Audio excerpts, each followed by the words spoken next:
This video is long overdue. It is about time Karen got called out for her enablement of toxic right-wingers. You know why Karen enables these people? I will tell you why. It is simple. It is because Karen is a right-winger herself.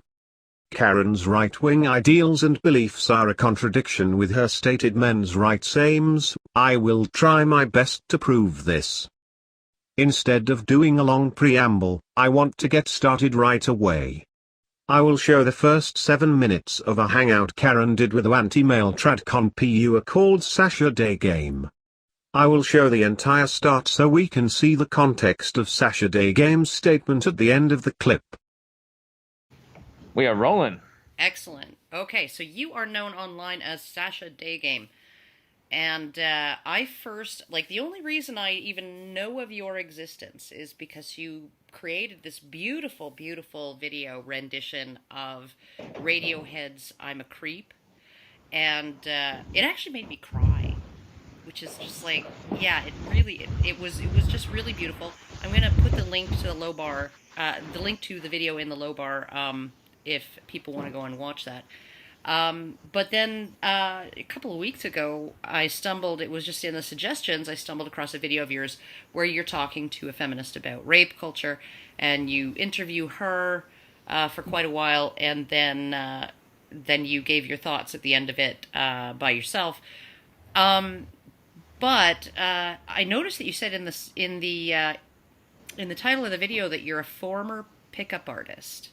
So can you tell me a little bit about your history? You describe yourself as a men's coach, but you used to be a pickup artist, or how did that evolve? How did it evolve? Well, the issue is I'm evolving. And so what I'm doing with my life had to evolve, otherwise it just wouldn't make any sense. The short story is I just came from a very, very traumatized background, really, really, really bad. I had no father figure. He ran away from my mom. My mom was like a manic, you could say, rageaholic. You know, she'd be either raging or screaming or hitting me or throwing things at. I mean, literally, she would my normal days, dodging boots being thrown at my head. Oh. You know, it wasn't fun. No. As an added bonus, though, I was a dodgeball champion at school for 2 years, so that was good. But it was really a tough childhood. I just didn't get any love at all of any kind. And so it wasn't a surprise that, I just had to figure it out on my own in the world. I ended up doing stand-up comedy. I was always a fan of comedy, and I just wanted to push myself, and I just loved it. So I became a comedian. But even though I was a comedian and I could get up on that stage and tell jokes, and that was not really a big deal for me, I always was absolutely terrified of women. I mean, I was the sweetest, nicest guy you could ever imagine, totally clueless. I remember thinking, if I could just get a girlfriend, I would buy them flowers and chocolates, and I would be so nice. But I was way too on the nice scale. That is not attractive for anyone. Yeah. It's not good. But I was a sweet kid. I just didn't know what I was doing. And I got, like many guys, I found out about the pickup subculture. It really is like a subculture. Mm-hmm. And I just at the time, this was back in the day in the mid 2000s. It was really about it wasn't cool. It was not. It didn't resonate with me really. It was really about either telling stories that make you cool or showing off how much money you have, or it was really about manipulation. There was routines. It was just all fake stuff, doing magic tricks to impress girls. I mean, it was ridiculous. Yeah. People were using NLP, neuro linguistic programming, to put auto suggestion into women so that they'll feel like it was so artificial, just like makeup and fake tits. Yeah. Yeah. So there you go. But yeah, that's what it was. So it just struck me as I didn't like it. And even though I knew about it before most other people, because I happened to be friends with one of the founders, this guy called Mystery, back in the old days. Right.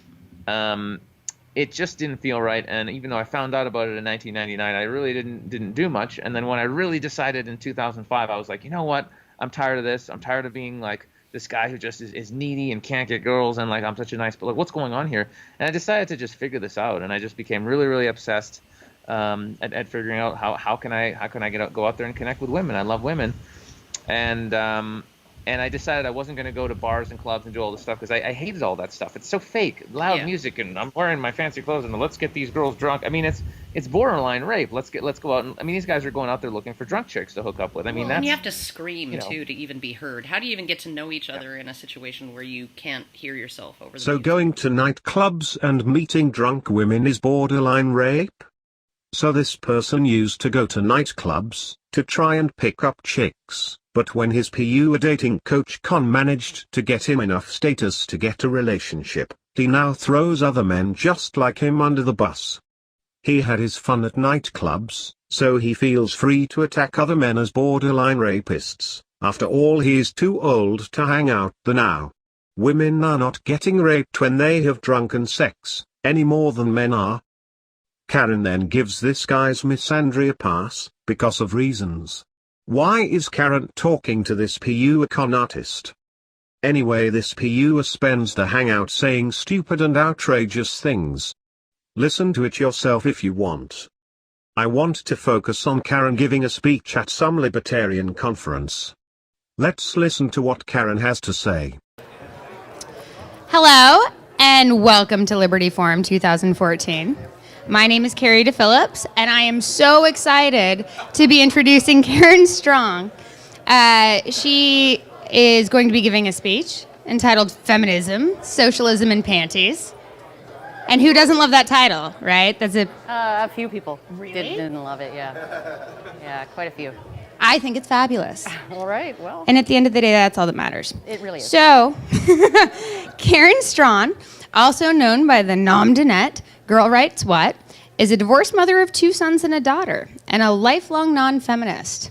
Over the last several years, and after much investigation, she is identified not only as a feminist critic, but as a staunch anti-feminist. Despite her lack of a university degree, her visual media material has been featured in high school, university, and college social science and psychology classrooms in the United States, Canada, and the UK. And she's one of the leading voices of the men's movement. Woo! Yes. Go men! Let's go, guys. All right.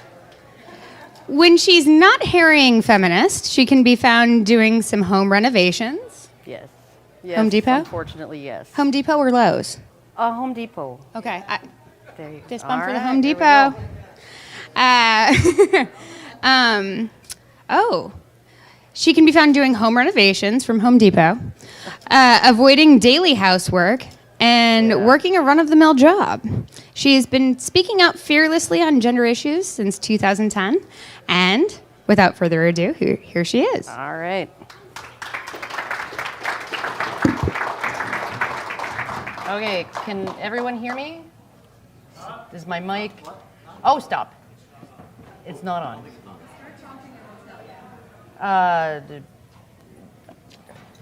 Is it on now? How about now? All right. Sorry? You can hear it. That's all that matters. All right. Okay, just wanting to thank the Free State Project for inviting me to talk here, and thanks to all of you, especially those who aren't familiar with what I do, for keeping an open mind, I hope. And I understand from the Facebook announcement of this event that a lot of people did take offense at the title of this talk, and I really understand why they would. I just want to say I provided the organizers about a half dozen possible titles, and they seem to have settled on the most controversial one. Other people commenting in the Facebook thread expressed outrage at the very idea of anti-feminism. See how Karen deflects from the outrage over her title, to outrage over anti-feminism in general? That is a sleight of hand rhetorical trick. Feminism is not socialism in panties, since the idea behind socialism is basically about egalitarianism, and feminism has nothing to do with egalitarianism, as it is a female supremacy movement, about expanding female privilege over the male sex. They seem to think that anti-feminism is some kind of objection to the idea of strong women. And another accused me of being a wealthy, educated, bourgeois white woman. Yay!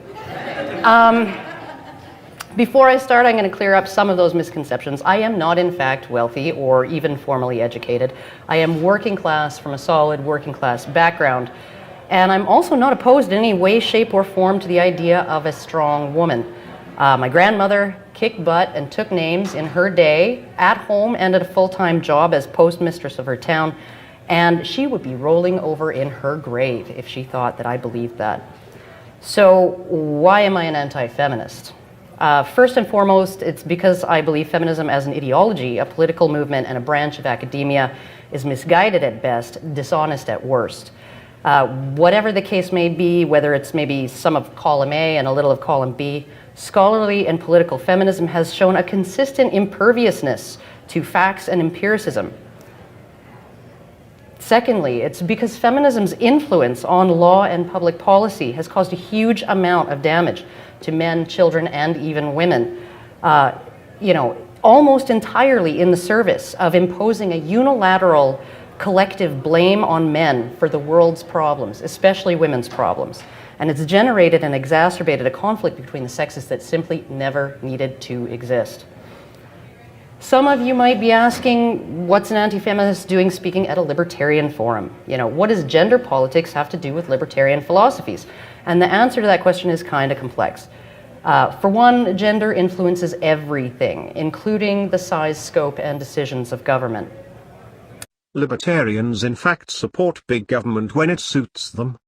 Many libertarians I have spoken to support big government child support agencies as they would rather have men enslaved and forced to pay for kids they have no right to see, than personally pay more taxes for the mother's welfare. The average libertarian will deflect dishonestly and talk about personal responsibility, when in fact the state has taken rights away from fathers, but men are seen as so subhuman no one cares. If society pushes fathers away, and gives them no say in raising the kids, then society is going to have to foot the bill.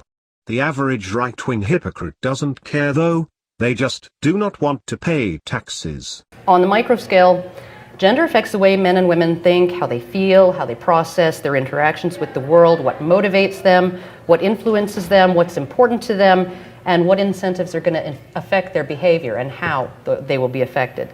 And it affects how we perceive other people depending on whether they're a man or a woman. It impacts what we feel is appropriate regarding the behaviors, responsibilities, and roles we expect of others, and what we feel is appropriate for ourselves.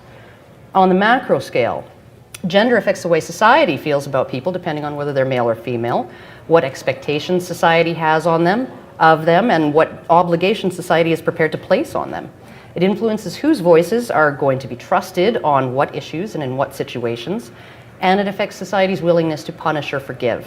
Who society is interested in holding responsible and accountable for wrongs done, who society is prepared to devote resources to help and protect, and who society is prepared to cut loose. So, gender is a kind of shortcut people, societies, and governments use when they're sorting priorities. Who's deserving of help, protection, and support, socially, legally, and governmentally, and who's less deserving or not deserving at all. How should that help be implemented? How should it not? How much are we willing to spend? How much institutional power is government going to have to influence the lives and involve itself in the lives of its citizens to provide that help, support, and protection? And these prejudices are so deeply instilled in most of us. They skew the way we see everything. We're seeing things through a warped lens, but we're so used to it, we don't even see the distortion. And while much of this distortion is cultural in origin, recent research in neuroscience, evolutionary biology, and psychology suggests that these prejudices are, at least to a significant degree, part of our human biological heritage, which is probably why it feels so natural to us. And while feminists claims to have worked really hard to dismantle all of these individual and society-wide assumptions about men and women, if you scratch the surface of their ideologies and their efforts, what you will find is all of those assumptions dialed up to 11. Not only has feminist activism manipulated and exploited all of these age-old perceptions about gender for political, legal, economic, and social gain, it's only amplified them within the culture. It's very much a case of say hello to the new boss, even more sexist than the old boss.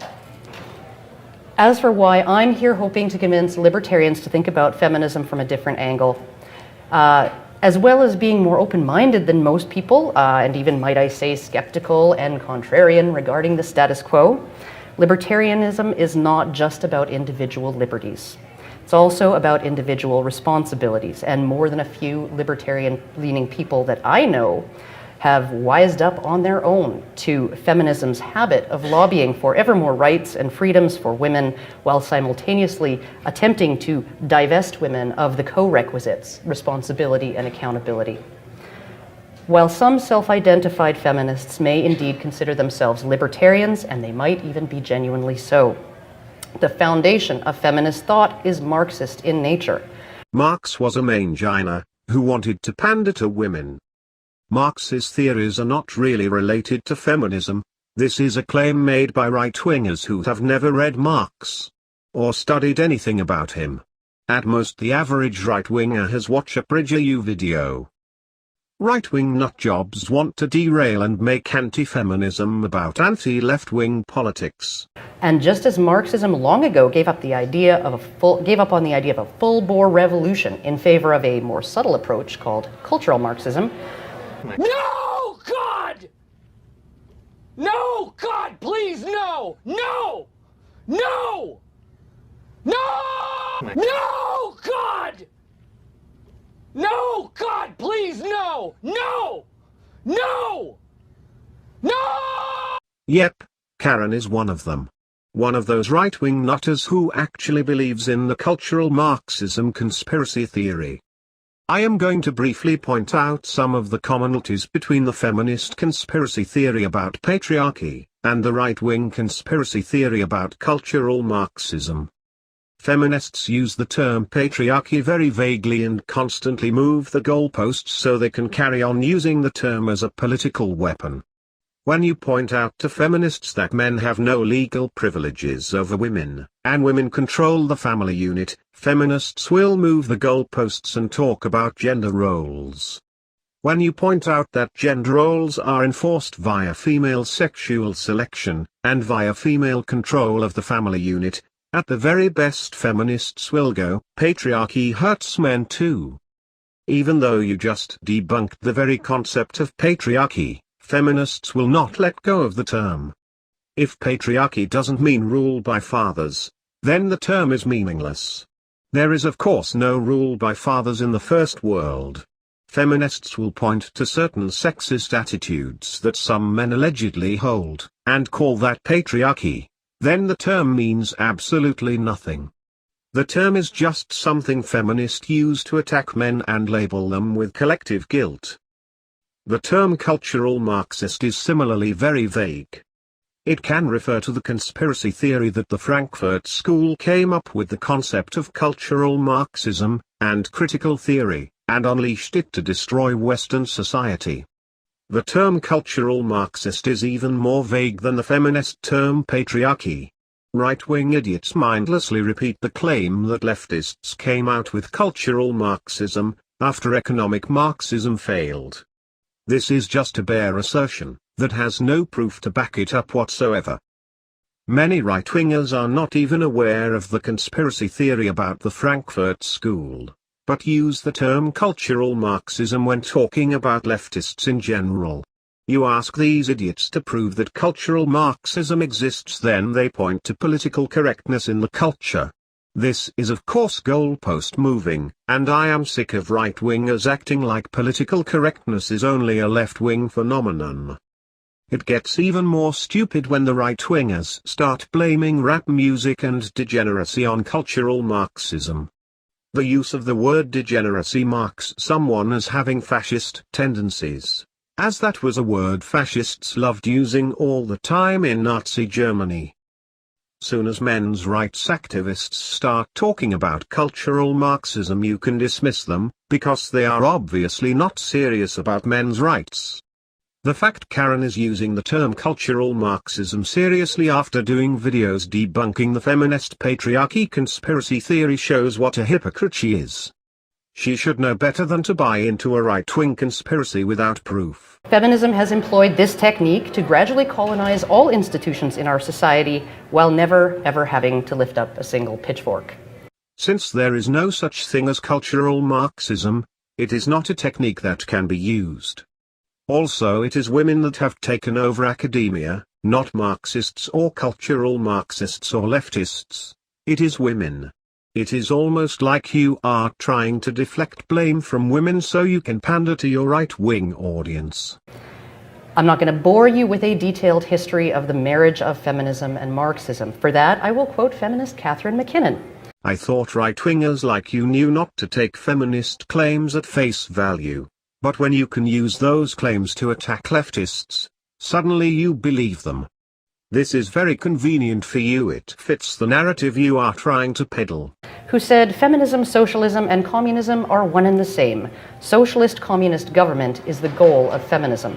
Nope, feminism has nothing to do with communism or socialism. Feminism is in fact antithetical to socialism, as socialism is about reducing hierarchy and making people more equal. Feminism is about expanding female privilege. Women are the gender bourgeoisie and female hypergamy is completely incompatible with egalitarianism. Feminism, like it has with many other things, has co-opted the left, and the founders of Marxism were massive manginers, so they bought into female victimhood narratives.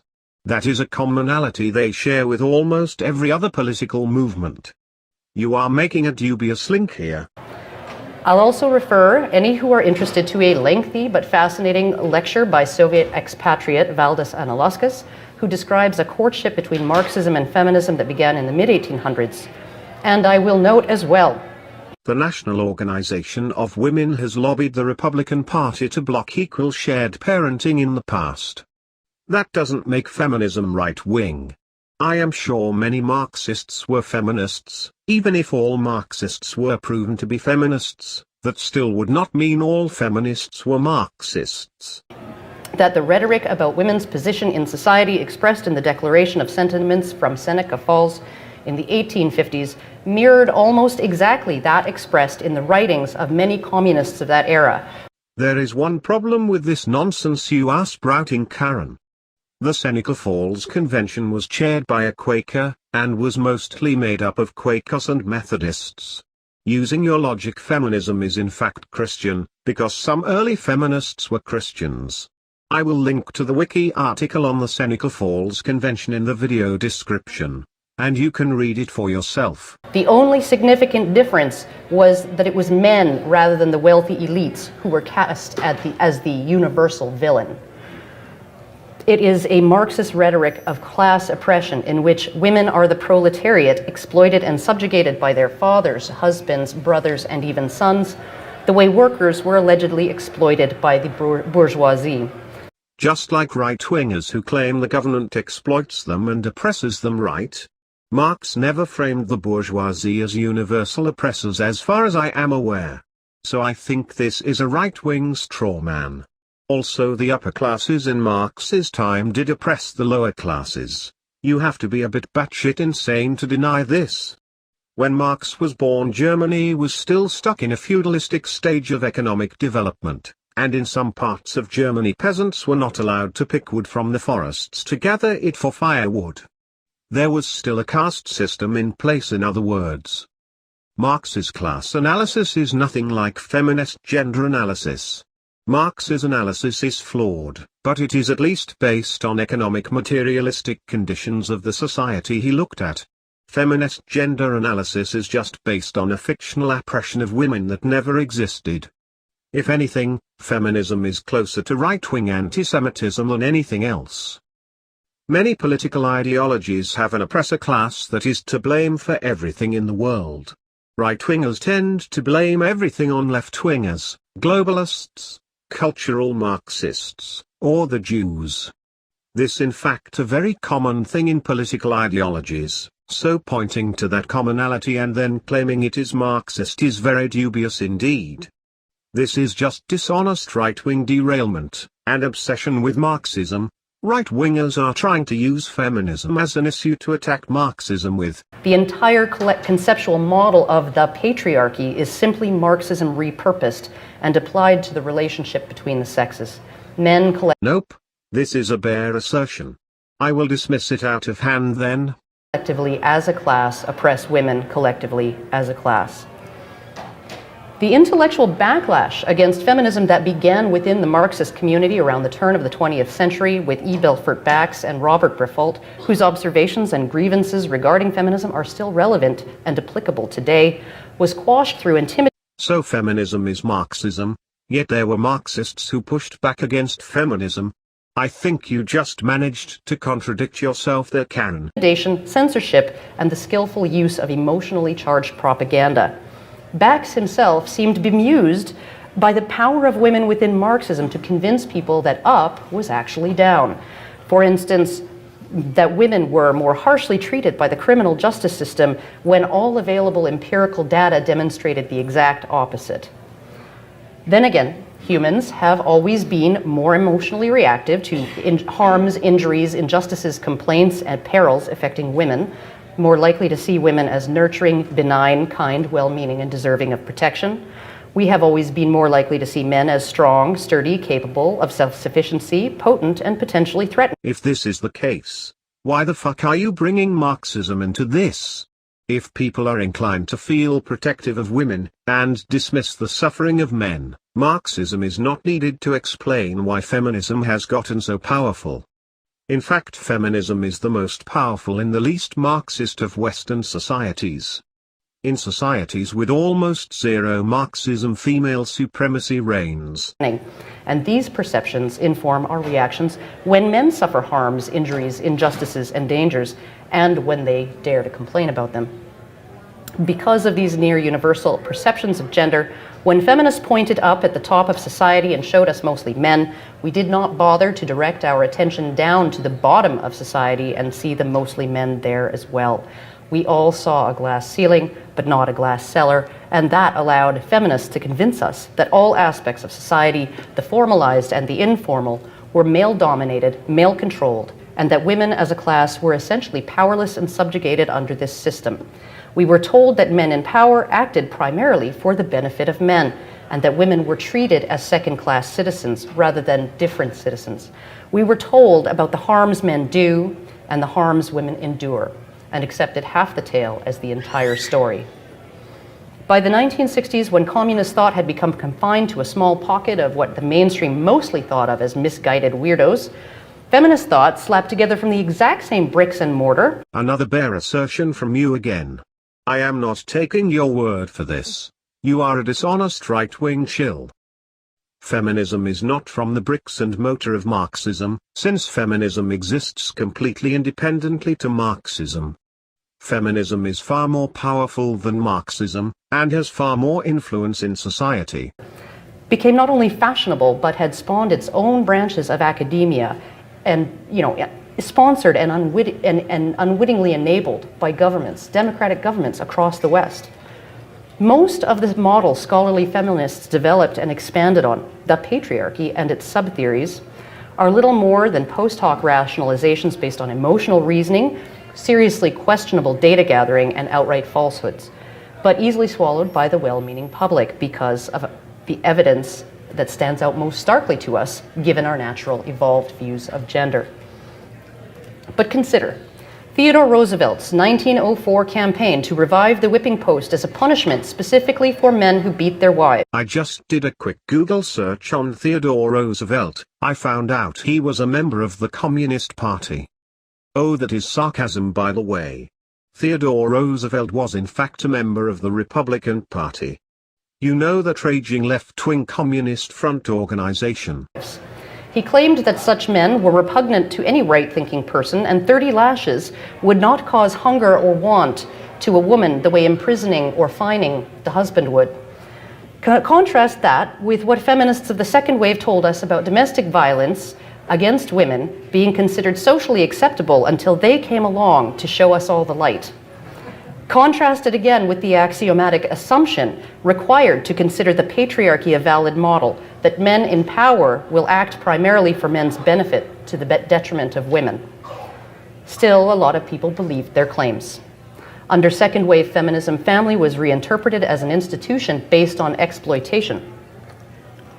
Instead of all members working together for the benefit and shared success of all members, Women were recast as powerless subordinates, providing unreciprocated labor toward the raising of his children and the keeping of his house, never hers in any context.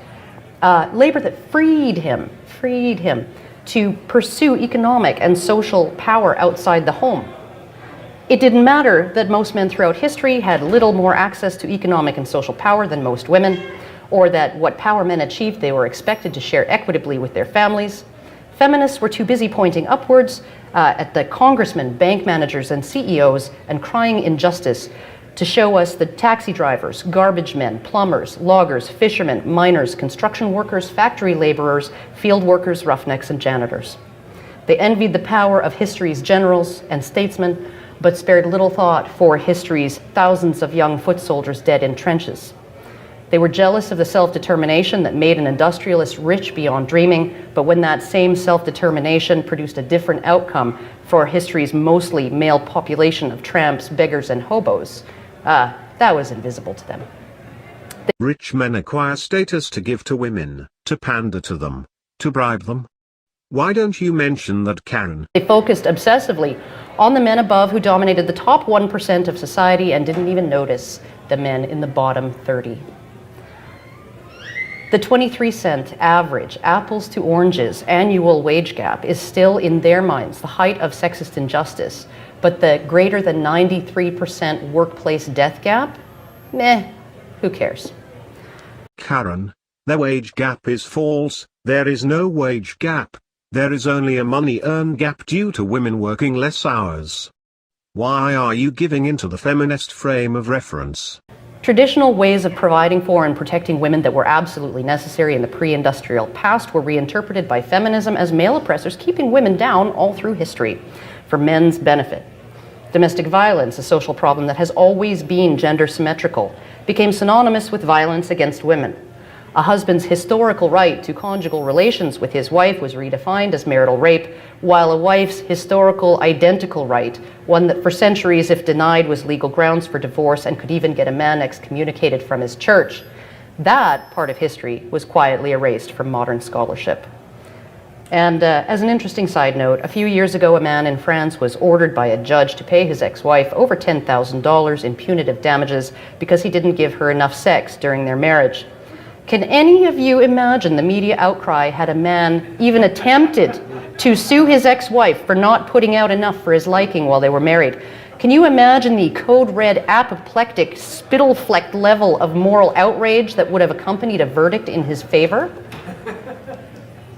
The traditional obligation of a woman to defer to her husband's authority was redefined as oppression. But her husband's obligation to die in a trench to protect his country and family, or the legally enforceable obligation that he provide for her and their children all the material necessities of life, that became male privilege. And when enough people protested the hubris of that assertion, it became patriarchy hurts men too. Under the patriarchy, all men are supposedly privileged by their maleness and all women oppressed by their femaleness. And if men are, as a class, the privileged bourgeoisie, if men hold collective power over society, then all men are culpable for the oppression and exploitation of all women. That is how Marxist collectivism works. You keep on doing that. You keep on linking back to Marxism for the hell of it. You are obsessed, Karen. You are now officially a right-wing nutjob. As far as radical feminists are concerned, the drastic technological and economic changes that occurred during the last century, medical advances that virtually eliminated deaths in childbirth and drastically reduced infant and child mortality rates, changes that rendered the workplace as safe and comfortable as your living room, safe and reliable birth control, industrialization, automation, prosperity, plenty, and an unprecedented level of individual security, most of it brought to us by men. None of this had anything to do with the gains women have more recently made. It can't have, because women were historically kept from succeeding in a man's world, not by biological reality, not by the difficult and harsh nature of the environment men frequently had to operate in, not by circumstance, but by male oppression. Even prior to all those changes, during a history in which a woman might spend half her adult life pregnant or nursing children, where most labor was grueling, dangerous, and simply beyond the physical capabilities of women, where life was often brutal and brief, and where men bore a legally enforceable obligation to provide for the material needs of all female family members. The fact that men bore the economic authority as well as the economic burdens of a family was defined as a system specifically designed to disempower women. According to the most radical feminists, your grandfathers and great-grandfathers were rapists and slave masters who exploited, subjugated, and violated the women who were nearest and dearest to them, their own mothers, sisters, wives, and daughters. According to them, under a patriarchy, all heterosexual sex is rape, because women as a class don't have the collective political power to be on an even footing with men, and therefore any consent a woman might give is given under duress.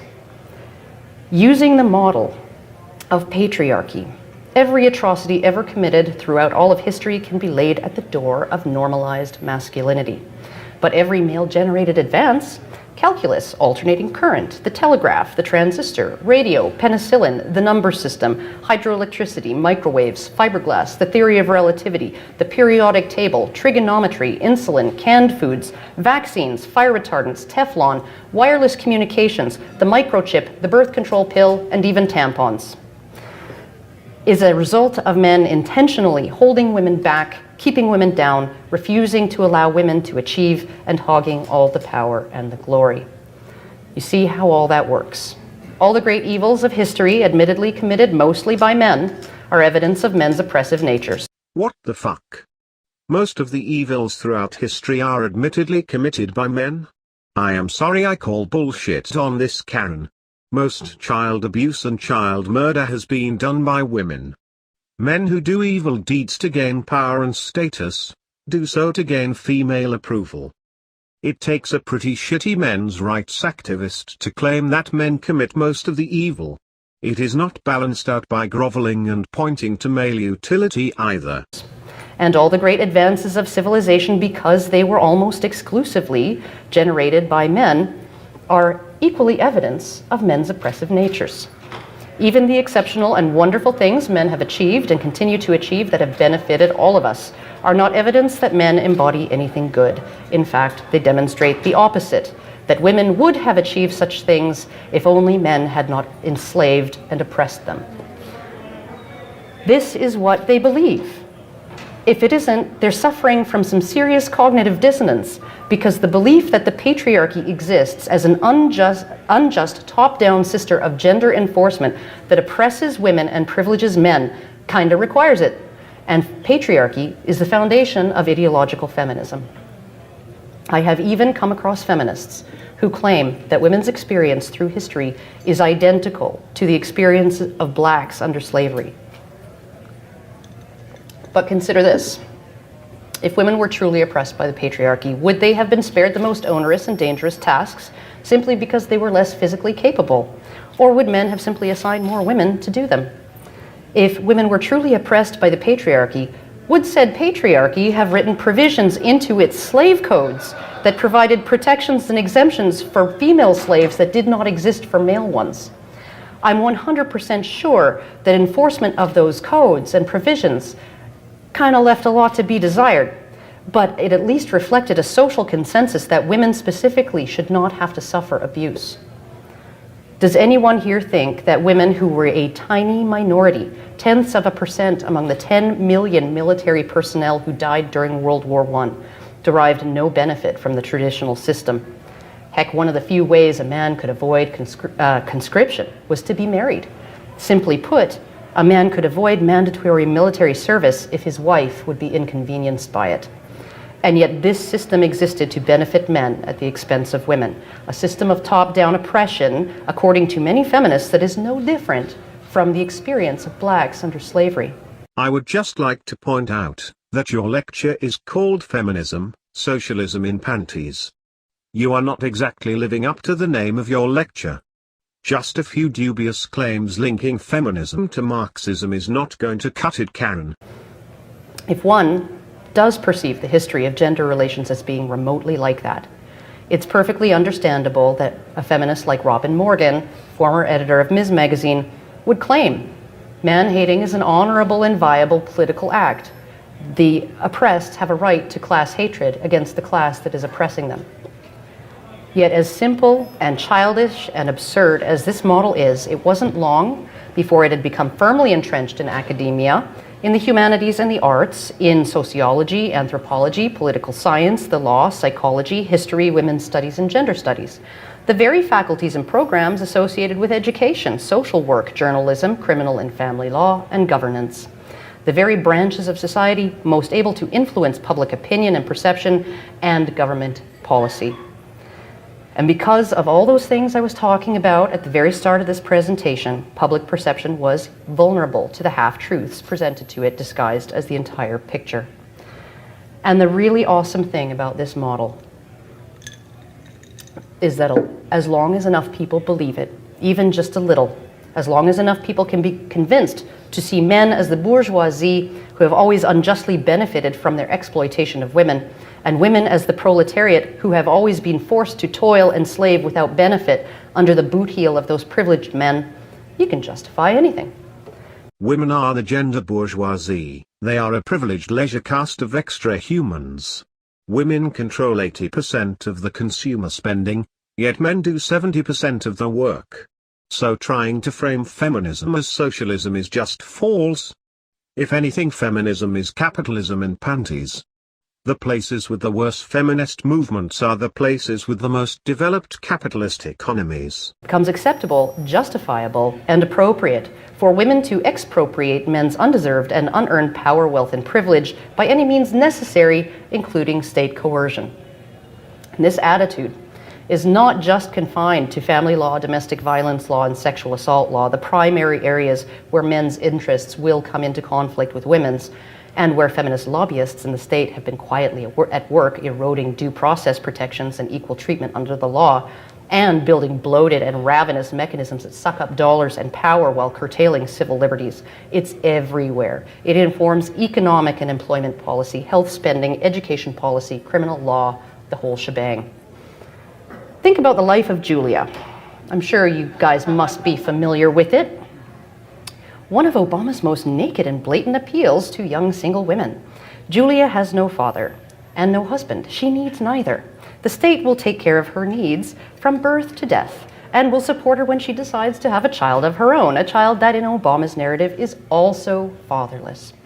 The man in Julia's life, the one who will perform the roles, provision, protection, and support, historically performed by husbands, brothers, and fathers, is more powerful than any man she'll ever meet. Fucking hell, not this right-wing bullshit. I thought you was advocating for men's rights. It seems you are more concerned with voicing TradCon provider penis envy towards the state. Only an idiot wants to provide and pander to women personally, so who cares if the state does it better? TradCon nutjobs want men to starve to death, so they want to remove the welfare state, and keep women dependent on them. This would kill millions of men to do this, but it would be a price worth paying to desperate deranged TradCons. And yes, wanting to get rid of the welfare state, is wanting to kill low-status men. Women need a welfare state far less than men. If push comes to shove, most women can settle down with a man. Men do not have the same options. More able to provide for her, and one she need make no compromises with. Julia will never have to pick up this man's dirty socks, or put up with him snoring or farting in bed, or consider his needs, or provide him with love, respect, and affection. He is the ultimate provider and the ultimate protector, and all he will ask of her in return is her vote. And he'll give her all those benefits through a system that coerces net taxpayers and net tax generators, of whom a disproportionate number are. The reason why men disproportionately pay in more taxes is because they choose to do so. They choose to pander to women and give them their money. Men choose to give women more lifestyle choice options by working overtime, so the women can work part-time or not even work at all. We need a well-funded state that invests in infrastructure and sets up safety nets to look after low-status men. Right-wing libertarian men love pandering to women, and have a housewife fetish.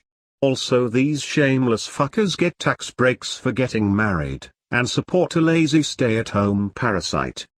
That is a double whammy because the wife is not paying any taxes either. Also, men need to get more out of the system. This anti-statist, anti-paying taxes worldview is antithetical to men's rights. Men to surrender their productivity while offering them neither mutual benefit nor voluntary association in return. This feels right and just to feminists because the state is merely assisting Julia in stealing back all the opportunities that were wrongfully taken from women as a class by men as a class. This feels like a great deal for Julia, since all she's done is replace a man with whom she would have to bargain freely with a state that provides her all the same benefits without the messy business of having to trade anything valuable for them. If women... This part makes me want to puke, to be honest. Are right-wingers so deranged and desperate that they want to dismantle the modern state, just so they are in a position to strong-arm desperate women into relationships with them? Women are hypergamous in nature. If women really care about men, all the benefits they gain from the state they would share with their men. Instead, women just look for higher status men. Instead of being derangedly obsessed with women, men need to focus on getting more from the state instead. Women like Julia can be said to be married to the state. In a very real sense, men are married to it as well, and the obligations expected of them are the same as they always have been. In this marriage, men pay at least 75% of the tax revenue into the system and reap a disproportionately tiny percentage of its protections and benefits. Men pay in more due to their lifestyle choices. No one forces men to pander to women and work overtime. If men had self-respect, they would not be doing this sort of shit. Also, men get less out of the state because right-wingers will cock-block them. In this marriage, the state enforces the obligations of husbandhood after divorce and the obligations of fatherhood even when men did not consent to become fathers and even when they are allowed no meaningful role in the lives of their children. The state is essentially forcing men to finance a system that disenfranchises them, and the state is essentially paying women to disenfranchise men. If men ask for less from the system, they will get less. Also, no one forces women to disenfranchise men. Men should have wised up a long time ago and stopped marrying women. Too many libertarians are pro-marriage. Right-wingers love to talk about positive rights and negative rights. Right-wingers love to frame welfare as a positive right, something you basically should not have a right to, as that is not the government's job to make sure you do not starve to death.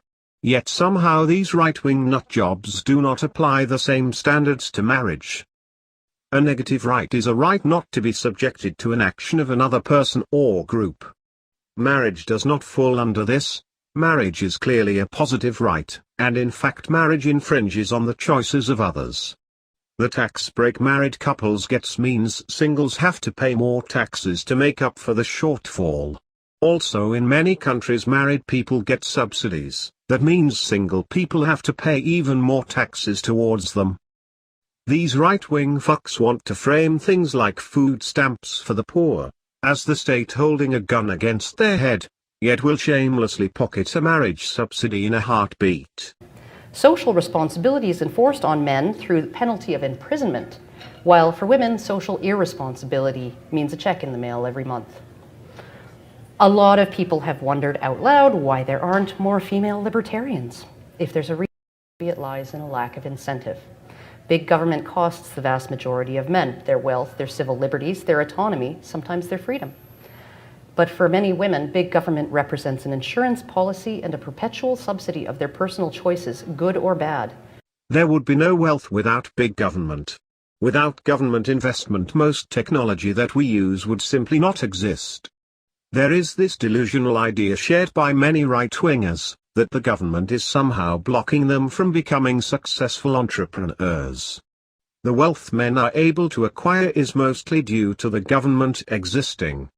You are now repeating right-wing nonsense about big government. You are no longer a men's rights activist, you are a right-wing shill. Is the idea to try and convince resource-hoarding anti-male libertarians to become MRAs by sprouting this nonsense? Men pay the premiums into the plan, and women receive the benefits.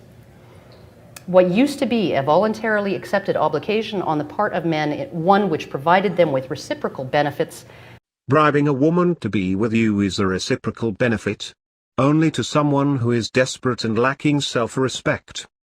It is clear that Karen is not pro-men's rights, she is pro-tradcon relationship. Is now extracted from them at the point of a gun, and often there is no way for them, no matter how well they comply, to avoid being shot. One example of what men's tax dollars disproportionately support and which lies in direct opposition to their own interests and rights would be the institutionalization of the Duluth model of domestic violence. This model is the feminist conceptual framework of family violence. According to Duluth, family violence is overwhelmingly male perpetrated and is motivated by men's and women's relative political positions in society, by male social and political dominance and the cultural expectation of female subordination. A man who batters his wife is not just asserting dominance over her, he's expressing normalized masculinity. Abuse and coercive control of a woman, according to this model, is not a pathology, but a natural function of male identity within a patriarchal culture. Simply put, it's just what men do. Every piece of legislation, every government policy, and every publicly funded treatment program in the US regarding family violence, and the vast majority of them worldwide, are informed by this conceptual model. And that would be fine if it wasn't a load of BS.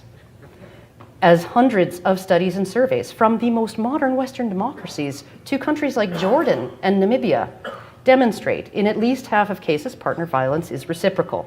It involves men and women hitting each other, and what motivates them is pretty much the same: anger, poor conflict resolution skills, jealousy, a desire to control or discipline a partner, drug and alcohol problems, mental illness, and external stressors such as poverty. Women are as likely as men to report hitting their partners for all these reasons, and are actually slightly more likely to engage in coercive control of a partner. More than that, women are actually more likely to be the partner to initiate physical violence. And in cases of severe unilateral violence against a non-violent partner, women are the perpetrators up to 70% of the time. Prevalence of domestic violence in lesbian partnerships is actually slightly higher than it is in heterosexual ones. What all this means is that patriarchal terrorism, the Duluth model of intimate partner violence, is the most rare form of all. And yet the patriarchal terrorism paradigm informs all of our government-funded mechanisms for intervention and treatment. And it doesn't even end there. Women are the most likely demographic to perpetrate child abuse and neglect, even controlling for hours, the number of hours spent with children. And the majority of young children murdered are murdered by their mothers. Biological fathers are, in contrast, less likely than both biological mothers and stepfathers to perpetrate child abuse. Statistically, the environment in which a woman is most safe from violence is in a stable marriage. And the environment in which children are the most safe from violence is one in which their parents are raising them in a stable, intact family. Yet our entire system of family law and our entire response to domestic violence, from the VAWA to local police department policies, is designed to encourage and facilitate divorce, to favor sole maternal custody arrangements, and to protect children from the very people least likely to abuse them. Domestic violence programs that encourage or even permit couples counseling do not qualify for federal funding, despite the fact that credible research shows that in a substantial portion of cases, conflict and violence between partners de-escalates over time. And despite the fact that a disproportionate amount of severe violence occurs during family breakup, particularly when one partner feels they are going to lose everything that's important to them, you know, stuff like access to their kids. And it's not like feminist groups haven't been exposed to evidence of this, even if they were unaware of those hundreds of surveys and studies. In the 1980s, these groups convinced that hundreds of men were getting away with beating their wives, persuaded police departments across the US to implement mandatory arrest policies. In California, these policies led to a 37% increase in arrests of men and a 446% increase in arrests of women, which leads one to wonder who'd been getting away with it the whole time. In response, feminists went on to convince police departments across the US to implement predominant aggressor policies. Now, when police are called to a domestic dispute, they must consider things like relative height, weight, and strength, which partner seems more distressed, almost always the woman, and current approved models of domestic violence treatment, that is, Duluth, before deciding who to arrest. And lo, arrest rates went all the way back to normal. 85 to 90% men, at least a third of whom would be victims. They will then routinely turn around and cite criminal statistics to justify their continued focus on male perpetration and female victims. And funnily enough, in many jurisdictions, any deviation from the desirable ratio of arrests will result in investigation into possible gender bias. You heard me.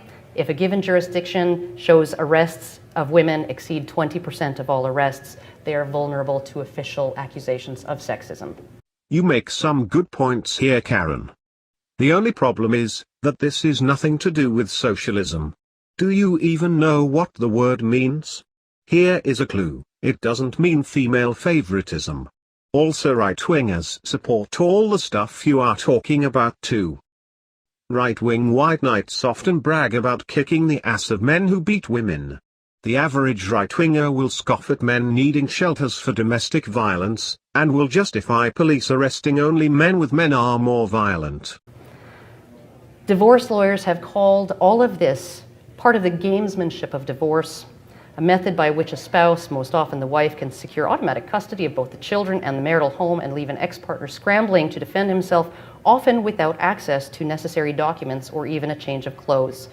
The average length of time it takes a woman to obtain a temporary restraining order in an ex parte hearing is under 3 minutes. In many jurisdictions, she need provide no evidence of prior abuse, only tell the judge that she's scared of her husband. The first any man might hear that such an order has been issued is when the police arrive to remove him from his home. This is a massive wealth redistribution scheme. Men pander to women and give them money. Men redistribute their wealth to women all the time. Marriage and relationships are a wealth redistribution scheme too. The definition of socialism is not wealth redistribution. This includes government doing the redistribution.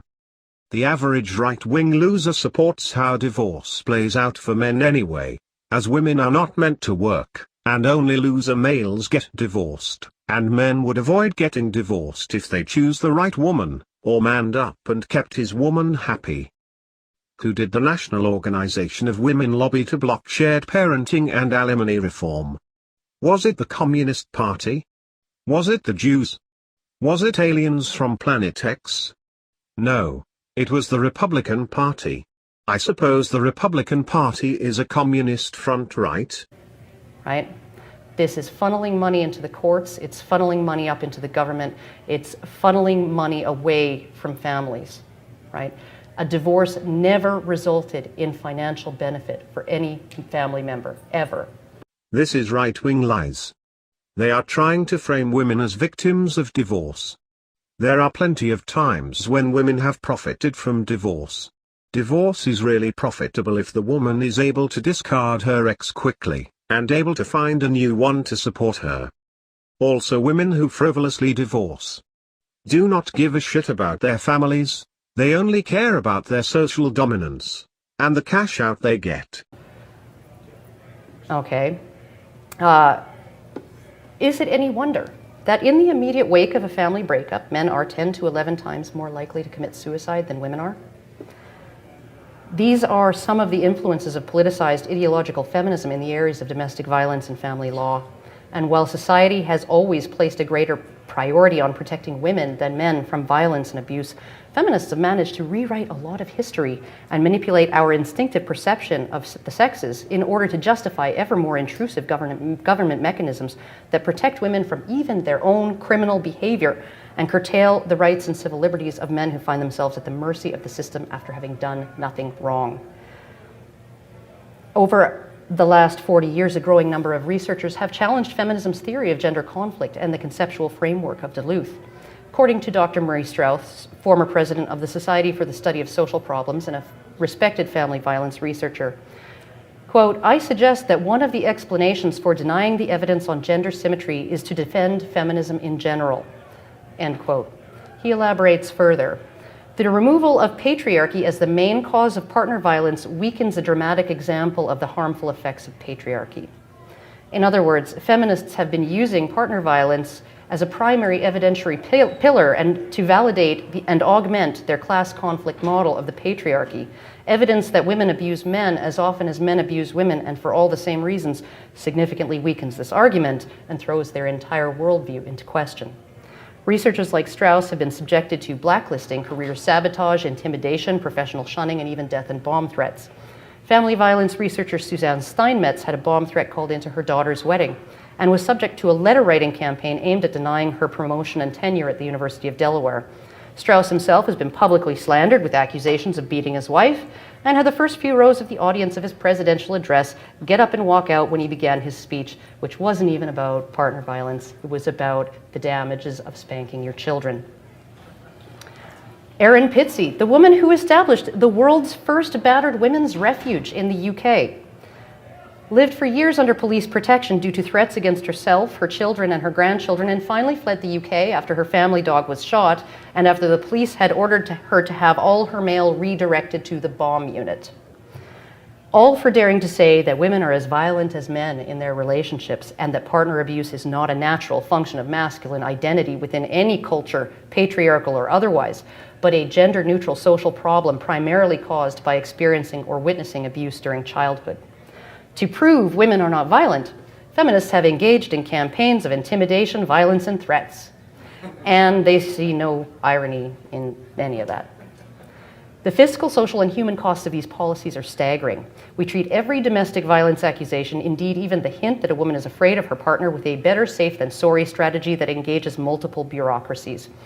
Taxpayers and beleaguered men pay thousands upon thousands of dollars for investigations, assessments, psychiatric evaluations, lawyers, expensive legal proceedings, incarcerations, and prosecutions, a growing number of which end with the discovery that it was a trivial incident or the woman was lying for revenge or personal gain. Children end up mercilessly fragged by combative mothers, and they're deprived, often permanently, of what may be their only stable parent. Fathers are ground into the dust. Intervention programs run by government-funded agencies apply a single ideologically poisoned treatment to a multifaceted problem, curing citizens of diseases they don't have while allowing their actual problems to fester untreated. Cumbersome legal procedures, no-drop policies, predominant aggressor policies, institutional, legal, and informal biases all contribute to a bill that is increasingly impossible for taxpayers to afford and that is handicapping the ability of our children, those future taxpayers who are going to be stuck with it, to effectively shoulder the debt. Fatherless. Typical right-wing narrative, hijacking anti-feminism to talk about the tax bill being too high. I wonder how much money the USA is wasting on its very inefficient privatized healthcare system and bloated military spending. Children, an epidemic of whom we are creating with these policies, are more prone to a whole host of social maladies. They are at 2 to up to 32 times the risk of being physically or sexually abused, becoming teenage parents, dropping out of school, being behaviorally disordered, becoming involved in gangs, being addicted to drugs or alcohol, being expelled from school, committing suicide, not going to college, committing crimes, being incarcerated, requiring welfare or food stamps, and contracting sexually transmitted diseases and becoming victims of violence. In fact, if you control for fatherlessness, the race disparity in the US prison population all but vanishes. If we are expecting our children to bail us out of this fiscal and human mess we are creating, we are in for a nasty surprise, because they aren't going to be able to do it.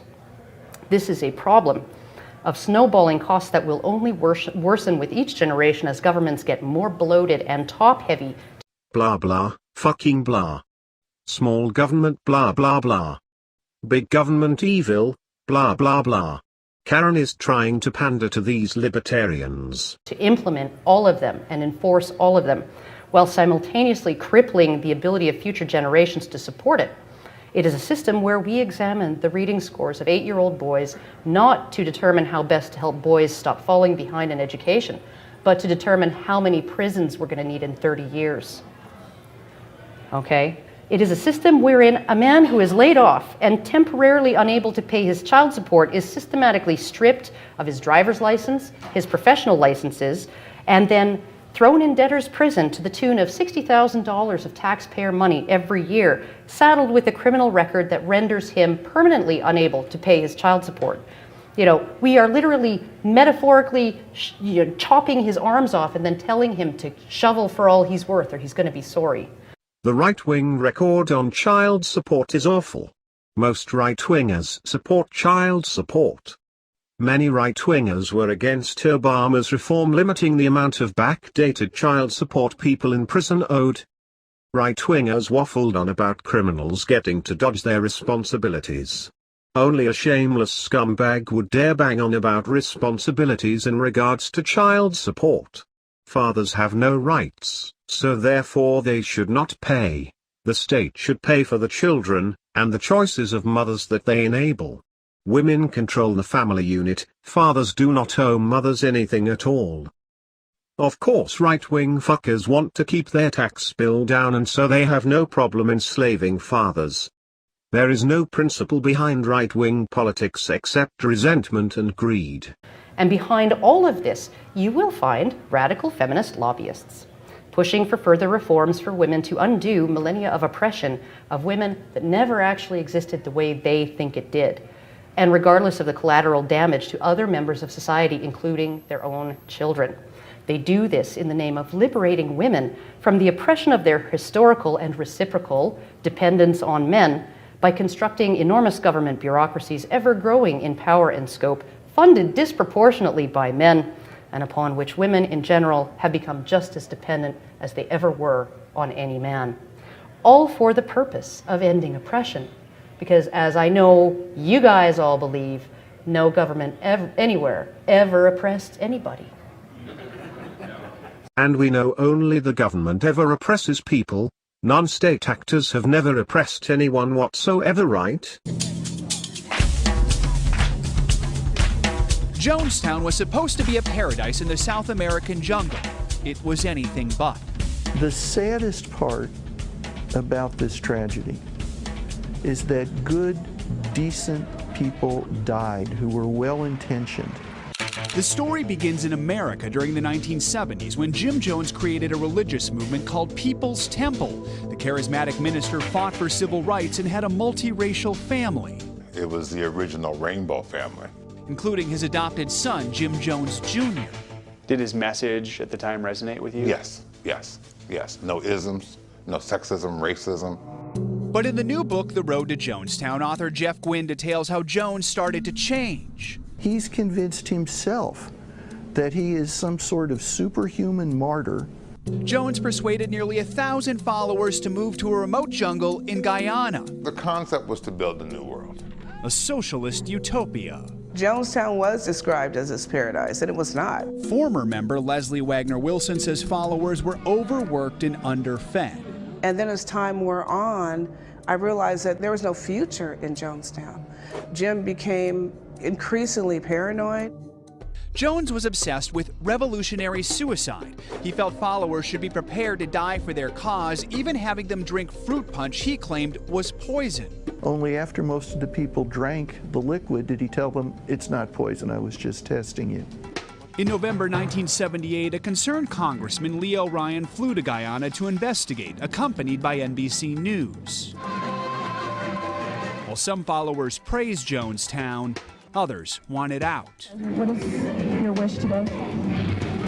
To go back home. And where's home? U.S. As the congressman left, he took 15 defectors with him, angering Jones. People play games, friend. They lie, they lie. What can I do about lies? Are you people going to leave us? I just beg you, please leave us. He ordered gunmen to follow the group to the nearby airstrip, where they opened fire. 5 were killed, including Congressman Ryan, NBC correspondent Don Harris, and cameraman Bob Brown. Sound engineer Steve Sung and field producer Robert Flick escaped, as did Ryan aide and future Congresswoman Jackie Spear. Back at the commune, Jones gathered his followers for a final sermon. We've had as much of this world as you're going to get. Let's just be done with it. Let's be done with the agony of it. This time, Jones served a punch spiked with cyanide. More than 900 died, 300 of them children. Jones shot himself. We know from autopsies conducted later that a considerable number of people were held and forcibly injected with the poison. In the end, how many relatives did you lose? I lost 11 relatives. Wagner Wilson and her 3-year-old lived because they were part of a small group that escaped during the confusion that morning, hiking through more than 30 miles of dense jungle to safety. How scared were you to try to escape? I was terrified. I was waiting for a bullet to hit at any moment. I was prepared to die on that day. I don't know how I can ever describe it in words. Jim Jones Jr., 18 at the time, lost his wife, but he lived because he was in Georgetown, Guyana's capital, as part of his frequent public relations work for the temple. So the million-dollar question is, would I have done it? I can't say I would, but I can't say I wouldn't have. That shows how much power Jones had. And part of that, I believe, is because we all are looking for a place to fit into the world. This is one of the many reasons why we need a strong state. Yet the state can be a force for evil, but it can be a force for good. Without a strong centralized government, all sorts of militias and cults would form. Without a strong state, low-status men would have it even worse and would be prey for all sorts of ruthless groups looking to harm or exploit them. Right-wing libertarian thought is very immature and childish. Libertarians would rather hoard their taxes and then give them to women than contribute them to anything worthwhile. The state exists to make resource-hoarding men pay up for their usage of the infrastructure they use to acquire their wealth. It is not like resource-hoarding men would do anything useful with their money. Also, many right-wing men join the army without shame, often so they can get a wife and live on an army barracks with them. For some reason, these right-wing men are not too concerned with the big state aspects of the military. While the state can do great harm and interfere in people's lives, that is more likely to happen if men remain passive and do not engage. It has to be said that the state can be a force for good as well. It would be dishonest to frame big government only being evil. Also, some of the biggest advocates of small government have done the opposite. Ronald Reagan is a classic example of this. While he talks about small government and getting the government off people's backs, he really means letting poor people rot, by cutting welfare, while dismantling workers' rights to unionize and spending more money on the military. Right-wingers do not in fact object to a big state, so the whole big state versus small state dichotomy is false and dishonest. Karen does hangouts with tradcons like Jan William Bura, who thinks Me Too was valid until it went too far, and that women are the primary victims of feminism. Karen does hangouts with right-wing racist anti-Semitic nutcases like Christopher Cantwell. Why? Because of reasons, of course. I have heard Karen claim that men do not need as much funding to domestic violence shelters as women. I honestly feel that Karen has given up on men's rights, as is now just a right-wing shill. My guess is that she gave up on men's rights soon as she found her new computer programmer right-wing boyfriend. Anyway, I want to end this video showing a comment Karen left recently, to show how nutty she is. Given that half of men's problems involves a coercive government taking shit from them, kids, assets, child support, taxes, etc., and giving them to women, I would think you'd be more suspicious of socialism. The entire system exists to redistribute men's productivity to women without compensation. In New Zealand, not a socialist country, men aged 40 to 79 are the only net taxpayers. By age 65, the average man will have made a net cumulative contribution of about $45,000 to the tax system, and by 80, his net ledger is at zero. By 65, her peak, the average woman will have taken out $50,000 more than she's put in, and $5,000 more than the average man has put in, and by 80 that increases to $150,000. And none of this includes the income redistribution of child support, alimony, etc. This is just taxes versus government benefits like subsidized education, health care, dental care, welfare, food stamps, etc. Also interesting to note, most Western countries tax the man on his entire gross income so that his alimony, child support recipient doesn't have to pay taxes on that income. An obvious cash grab in a graduated tax system. You can pull in more money taxing one individual on a $100,000 income than by taxing two individuals on $50,000 each. So let's really look at this. Non-socialist New Zealand, which is a mixed economy, thank you very much, sees a net cumulative tax deficit of $75,000 per individual that lives to age 80, all of it having gone to the benefit of the half of the population that is women. We've already socialized women, all of it paid for by men. And here are you guys saying, hey, we should socialize men, too. Okay. Who's going to pay for all this? Ooh, let's take the money from the super rich. The CEO of Walmart makes $22.8 million a year and only pays his employees $19,000 a year. Let's pay him what he pays his employees. This would give every one of his 1.5 million US employees a pay hike of about $15 per year. That'll work. You went full retard, man. Never go full retard. Christ on a fucking bike, Karen, straw manning and false dichotomies all mixed together. The choice is not between the current system and your extreme example. I am sorry, men are paying more because of gender roles they choose to practice. Women are paying in less because men enable them to.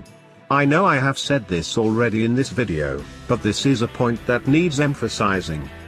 Oh, if men get as much from the system as women, we are all fucked because we can't pay for it, so we might as well give up on men getting equal treatment to women. That is the implication of your comment. Karen, men need to get more out of the system that they are paying too much into. Women are going to have some of their goodies from the state taken away, and women are going to have to work more. First, we can take away the marriage tax break, something you are most likely enjoying with your boyfriend, as I heavily suspect you are married to him now. You have strongly implied it in the past. The marriage tax break exists so the lazy stay-at-home woman can pocket it. We can come up with a system that incentivizes both parties in a relationship to work. Also, investing in affirmative action for men is more likely to pay off than investing it in women. Women have had their affirmative action, it is about time men have had theirs. If it's clear you value right-wing politics over men's rights, you are not a men's rights activist any longer. I will do one more video on Honey Badger Radio, and then one more on right-wing females. I found this video very tedious to do, and I find talking about tradcons depressing, so I hope to move on from this issue. The thing is, I needed to do this video and talk about this, because I consider the men's rights movement completely dead. Karen is the biggest MRA and she is just a right-wing shill and enabler of misandry now.